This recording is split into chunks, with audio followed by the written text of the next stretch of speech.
Hey Redwoods fans, this is Dana with Save the Redwoods League. I had a chance recently to chat with California State Park interpreters Angie Edmonds and Ryan Spencer up at Prairie Creek Redwoods and Humboldt Redwoods State Parks. And we talked about their awesome Facebook Live programming. So check out this interview. Yeah, so thank you both so much for joining me today. I'm here with Angie Edmonds at Prairie Creek Redwood State Park and with Ryan Spencer at Humboldt Redwood State Park, interpreters for California State Parks. So I just wanted to chat with y'all a little bit about your programming on Facebook Live, which we've been really big fans of. So what inspired state parks to start this Facebook Live programming?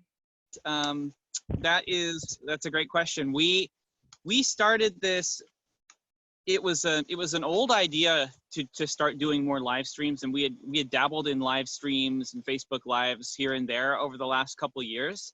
But we really once the shelter-in-place laws or policies started to come into place, and once we started to see the impacts of COVID-19 and how that was going to affect visitation, it was just immediate for us that we wanted to jump into action and try to do something to offer people the opportunities to connect, even if it wasn't actually coming to the parks. And Angie and myself have both have a lot of experience doing distance learning through the park's online resources for teachers and students program. And we're used to virtual field trips and virtual connections. And so it was a really natural transition to kind of take that skill set and just move it over and just make it far and wide for all of the people that might visit our parks in the past. Yeah, I guess mostly on kind of the back end of just starting to do a lot of Facebook Lives, which is sort of what we're being interviewed about today, is, like we as an agency are working hard to keep, all of our employees safe. So we have guidelines about, sanitizing equipment. We're washing our hands a lot. We always say that in our programs just to remind people of those good practices, like carrying hand sanitizer, washing your hands, sanitizing, whatever you're kind of touching and using. And so we always try and remind people of those things that we're doing and what they can do to help as well. But really like trying to focus on bringing people to the park as if they were here. So really it's been, like Ryan said, like a natural transition from doing a lot of virtual stuff to now pretty much being all online for this period of time. And yeah, it's been good. And can you talk a little bit about why you think this programming is essential right now for the public as we're all sheltering at home? Yeah, absolutely. It's sort of a natural answer in that obviously a lot of our parks are closed. Some of them are in a hard closure, some of them are in a soft closure. And just the nature of that means that there's a limited amount of access to our parks for everybody. And, really the goal of bringing our parks online on Facebook Live and through virtual field trips is to increase that access and experience for our audiences, whether it's K through 12 audiences or just the public, whoever's kind of with us following along online. So we just think that it's really important for us to kind of come up and remind our friends out there that our parks are still here, that they are these safe havens for wildlife and for plants, and they are waiting for us to come back and visit them again. And we want to just remind people that these resources are theirs. And right now we're working hard as a team, as a large community, as a global community, to keep each other safe and eventually open these places back up. So we just want to drop little nuggets of park inspiration into people's lives while they're at home. How do you think live streams might redefine what parks mean to people, particularly, people who haven't been able to get out to some of the more remote parks like Humboldt Redwoods and Prairie Creek? I think that the live stream element, and I maybe would even expand that to just almost like how does a pandemic redefine that? Because it is, I think the live stream is a response to this global situation, this global crisis, and it's and it is trying to break down the barriers, because right now there are essentially barriers to access, and those are safety barriers. And I think what we're doing and what we're exploring with the live streams is ways to break down barriers with the people that use and enjoy and really take ownership of parks, and reminding people that parks are it's also a conversation that we're having with people.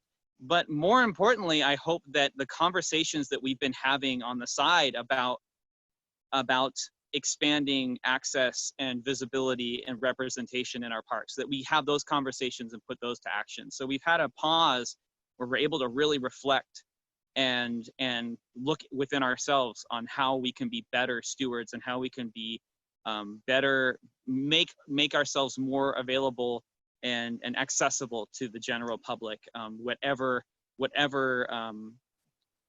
situation, socioeconomic situation you might be in. What has the response been like to the programming?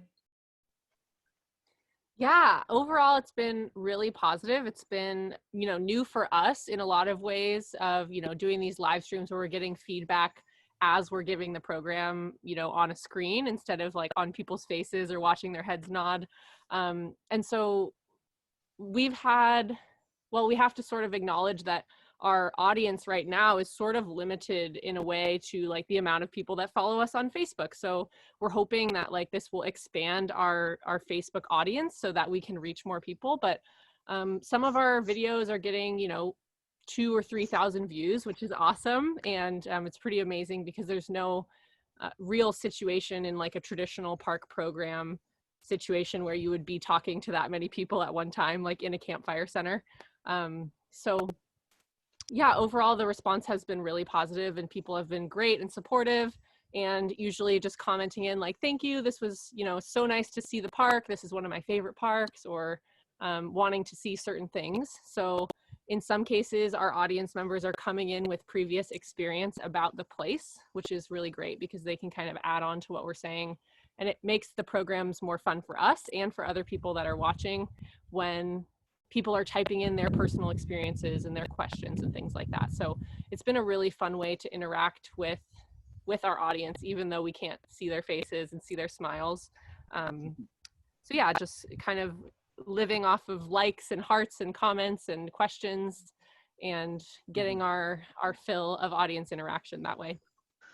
The most common feedback I've been seeing in the comments in our live streams has just been, thank you for sharing this, I love the scenery, thank you for doing this. It seems like there's just a lot of gratitude for the fact that we are that we're trying the best we can to maintain a relationship and a dialogue with the public. And it seems like for a lot of people, they just want that tranquility, and they want for a moment to kind of maybe just sort of virtually step back into a park they were familiar with, or just a natural landscape that they have been wanting to visit. And it sounds like even just the sounds of the stream or the birds, or just the panorama of the redwood canopy and the trunks has been enough to just give people a little momentary escape from